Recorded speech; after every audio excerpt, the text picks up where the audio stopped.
अभी मेरे पास जो है सर्वर में स्पेस बहुत खाली पड़ा है। ओके।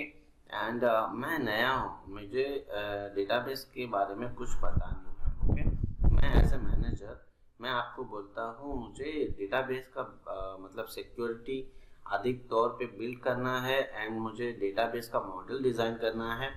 ओके। एंड मेरा डेटाबेस का जो है डिज़ाइनिंग पार्ट भी पूरा सिक्योर होना चाहिए। तो आप कैसे इस स्थिति में कैसे आप कंट्रोल करोगे एंड हैंडल करोगे?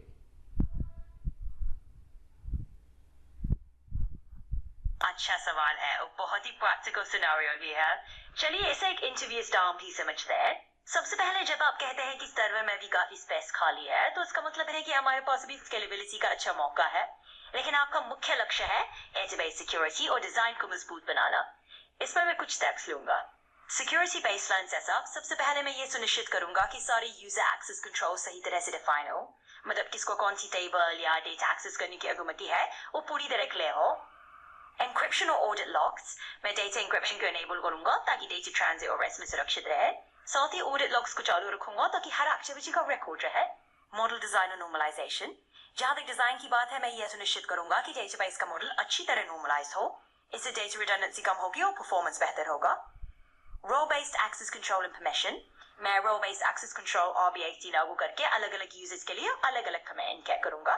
इससे आपका डिजाइन सिक्योर रहेगा और सही लोगों को सही डेटा मिलेगा। रेगुलर बैकअप और सिक्योरिटी रिव्यूज, मैं नियमित बैकअप और सिक्योरिटी रिव्यूज प्लान में शामिल करूंगा ताकि अगर कुछ भी प्रॉब्लम हो तो हम जल्दी से रिकवर कर सके। इस वजह से मैं स्थिति को संभालूंगा ताकि डेटाबेस डिजाइन और सिक्योरिटी दोनों मजबूत रहे। तो बस ऐसे ही इंटरव्यू मोड में समझिए कि मैं आपको यही जवाब देता। मुझे बैकअप प्लान के बारे में समझा सकते हो इन डिटेल? बिल्कुल, बैकअप प्लान एक बहुत अहम हिस्सा है किसी भी डेटाबेस मैनेजमेंट वर्क। चलिए इसे थोड़ा डिटेल में समझते हैं। बैकअप प्लान के मुख्य स्टेप्स।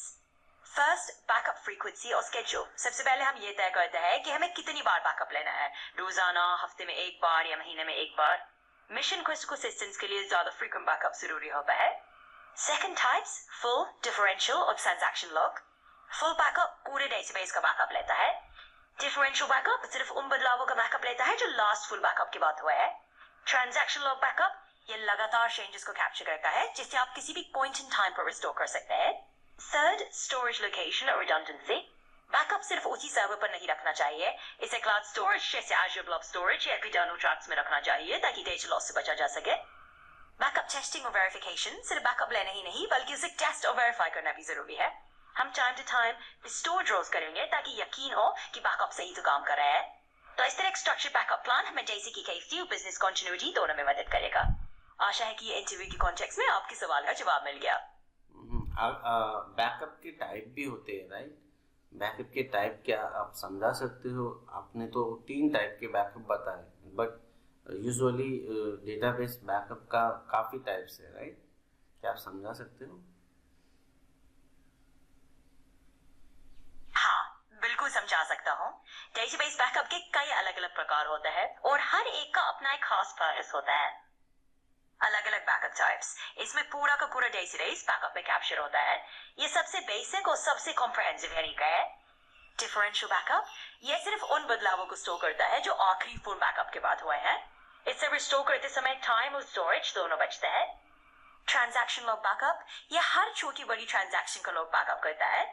इससे आप किसी भी वक्त पर डेटाबेस को वापस उस स्टेट में ले जा सकते हैं। चार, इंक्रीमेंटल बैकअप ये डिफरेंशियल से थोड़ा अलग है। इसमें हर बैकअप के बाद हुए बदलाव ही स्टोर होता है, ना कि लास्ट फुल बैकअप के बाद। 5, कॉपी अर्ली बैकअप ये एक स्पेशल टाइप का बैकअप है जो एग्जिस्टिंग बैकअप चेन को प्रभावित नहीं करता। किसी स्पेशल मेंटेनेंस या माइग्रेशन के लिए से लिया जाता है। तो ये थे कुछ आम बैकअप के प्रकार। बैकअप कंप्रेशन का यूज क्या होता है? क्यों बैकअप कंप्रेशन लेते हैं?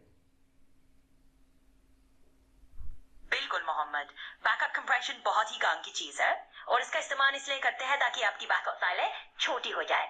इसका फायदा यह है कि बैकअप कंप्रेशन के फायदे 1, स्टोरेज स्पेस की बचत। जब हम कंप्रेशन करते हैं तो बैकअप फाइल का साइज कम हो जाता है। इससे आप कम स्टोरेज स्पेस में ज्यादा डेटा स्टोर कर सकते हैं। फास्ट बैकअप और रिस्टोर, क्योंकि कंप्रेस्ड फाइल छोटी होती है उसे ट्रांसफर और स्टोर करना तेज हो जाता है। इसका मतलब यह है कि बैकअप और रिस्टोर दोनों ही प्रोसेसेस तेजी से हो पाता है।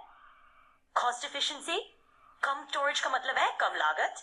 यह ऑर्गेनाइजेशंस के लिए कॉस्ट इफेक्टिव होता है क्योंकि उन्हें कम स्टोरेज हार्डवेयर या क्लाउड स्टोरेज की जरूरत पड़ती है।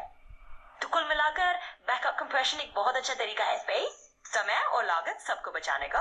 अगर और कुछ सवाल या इंटरव्यू से जुड़े टिप्स चाहिए हो तो मैं यहाँ हूँ। हाँ जरूर। अगर मुझे बैकअप है, मेरा बैकअप 2 जगह पे मेरे को लेना है एट ए टाइम, तो उस स्थिति में मुझे मतलब कौन सा बैकअप मैं यूज करूँगा? बहुत अच्छा सवाल। अगर आप एक साथ 2 अलग अलग जगहों का बैकअप लेना चाहते हैं तो इसे हम मल्टी डेस्टिनेशन बैकअप स्ट्रेटजी कहते हैं। यूजुअली हम क्या करते हैं कि हमारे एक डेटाबेस है और हमारी दूसरी लोकेशन में वो डेटा को मांग कर देते हैं ताकि हम दोनों ऑब्जेक्ट्स पर सेक सके। यानी अगर आपका बैकअप फुल हो और आप ये चाहते हैं कि आप तमाम ऑब्जेक्ट्स एक साथ वापस स्टोर कर सके, तो हमारे पास 2 ही ऑप्शंस है। एक completely database full backup option, दूसरा खाली पड़ी हुई backup option which is disabled from other deployments.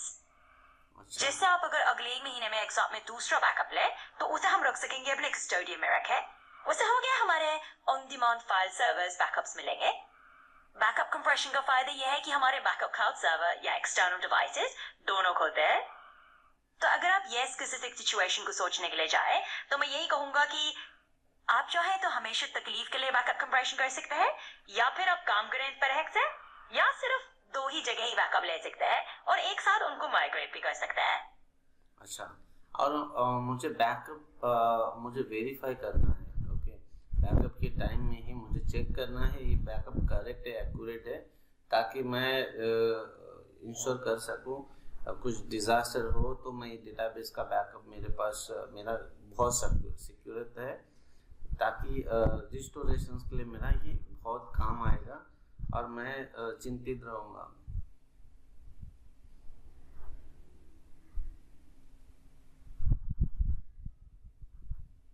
हाँ बिल्कुल, बैकअप को वेरीफाई करना बहुत इंपॉर्टेंट है ताकि आप आश्वस्त रह सकें कि आपका डेटा सही और सुरक्षित है। आमतौर पर जब आप बैकअप ले रहे हो तो कई डेटाबेस मैनेजमेंट सिस्टम्स जैसे एसक्यूएल सर्वर आपको बैकअप वेरिफिकेशन का विकल्प देते हैं।